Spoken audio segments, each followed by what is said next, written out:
Buzz's Retirement Garage. This is a follow-up video to the video I did the other day of 10 retirement drawbacks as told by retirees. The natural next video should be, what are the 10 reasons to retire? So, I mean, most of those are pretty obvious, but I did come up with 10. As I mentioned in the other video, there's a Facebook group called Baby Boomers 1946 to 1964 by Jukebox Nostalgia, who there was a question posed, the best and worst things about retirement. So these most of these things that I talk about now are gleaned from dozens and dozens of people who have commented on that Facebook post. So a number of them, you know, they talked about the good and the bad. The good, you know, it seems obvious, right? It seems obvious about the good, but I did come up with 10 reasons to retire now. And the first one, obviously, or for me anyway, was the season. I talked about this in another video. Retiring right now, I think in the spring is the best time to retire because there is an adjustment period. I think for some people, maybe I'll say most, there's an adjustment period. You've been working 20, 30, 40 years without a break basically, and now you're not going back to work. And there is a certain adjustment period, and instead of being in the house in the winter, you know, some people retire at the end of December, and then they got to deal with January, February, March. Now, if you're in the northern states, that's a little bit rougher than maybe in the southern or out west. I'm here in Cleveland, Ohio, so it's you know, our winters have been milder, but they're still winter. They're not great to retire in. So spring is a great season to retire. Then you can enjoy your summer, and then get into fall, and by then you should be adjusted and everything's great. And I said this before, you know, I was in high school the last time I got to enjoy every day of a spring and summer. Think about that. I'm 64 now. I was the summer of 17 when I had my junior year. My junior year, I got out of a high school, and in that summer, right, after my senior year, I really never had a spring or summer off. I was either working or doing whatever, but I never had a full spring and summer off since 1978. Think about that. That's a long darn time. So now I get to enjoy every day as it unfolds. Now the drawback, if you retire in the spring and you're not full retirement age, then you want to do some side hustle or get some side income. You're only, now remember, if you're not retirement age or that year of retirement age, you're only allowed to make $22,320. Now, at least for 2024. Now, if you, let's say you retired right now in April, okay, you would only be able to make about $1,860 a month. Now, come January 2025, you get the full $22,320, so you could make that in 1 month, theoretically, let's say, and then quit that job. So there is a drawback if you want to continue to work or have some side hustle. There's a bit of a drawback of retiring in the spring, but if you're not looking to work once you retire, and most people, I would say most people don't, you should be fine. Number two, that was number one. Number two, stress level is at almost zero. Now, taking comments from that Baby Boomers Facebook page, Robin said there's no more office politics, dealing with negative coworkers on a daily basis. Sabrina said you don't have to deal with, there's no more work emails, no more calls or texts. I know in my job, I was also part of safety team. So if anything happened on the off shift, my phone would ring and I would have to deal with it, whether it be 2, 3, 4 in the morning.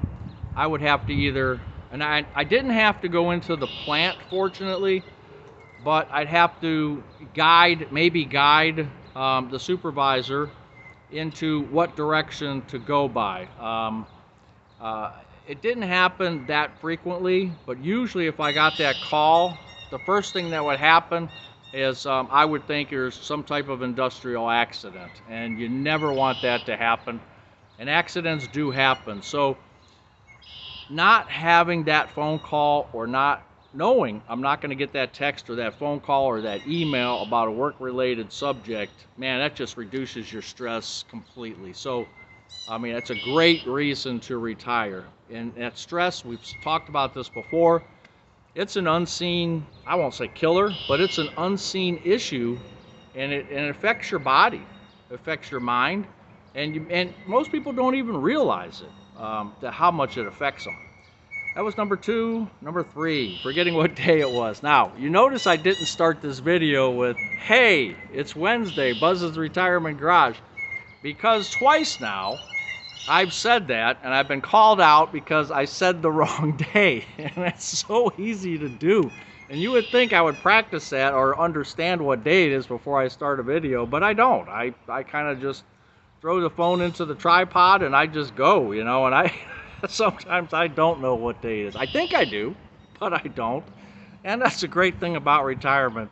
You don't have a clue, and you don't care. I mean, all I know is what day is garbage day, right? Because I got to get the cans out on Wednesday night, so I got to know when it's Wednesday. Now, I brought the cans in this morning, so I know it's Thursday. Check me on that. Number 4, no Sunday night blues. That was brought up by a couple people on the post, and that is so true.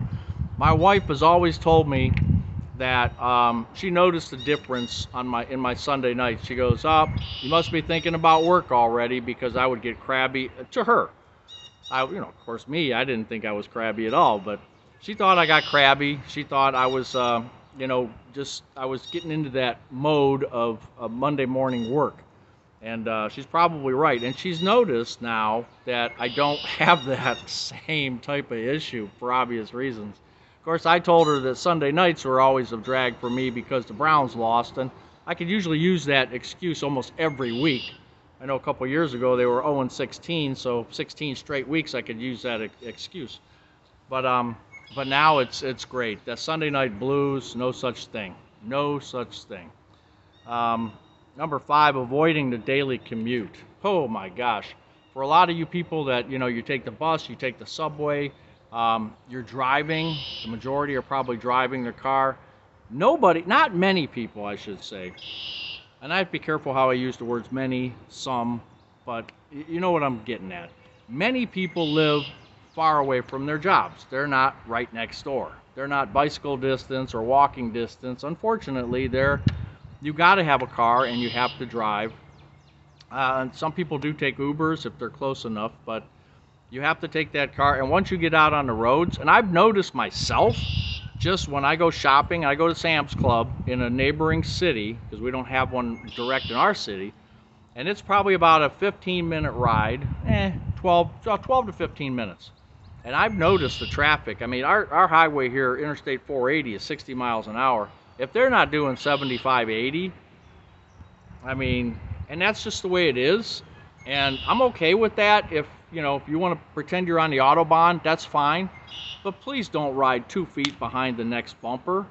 All you need to do is look down at the radio, and you look up and you're in an accident. So I'm just so glad that I don't have to do that. I had a commute to Akron, from Cleveland to Akron every day for 19 years. Luckily, I never got into an accident. I saw a few. I didn't get into an accident. The winter times kind of sucked, but I'm glad that I don't have to deal with that. And I'm sure many of you who are retired or about to retire, that's a huge, big deal.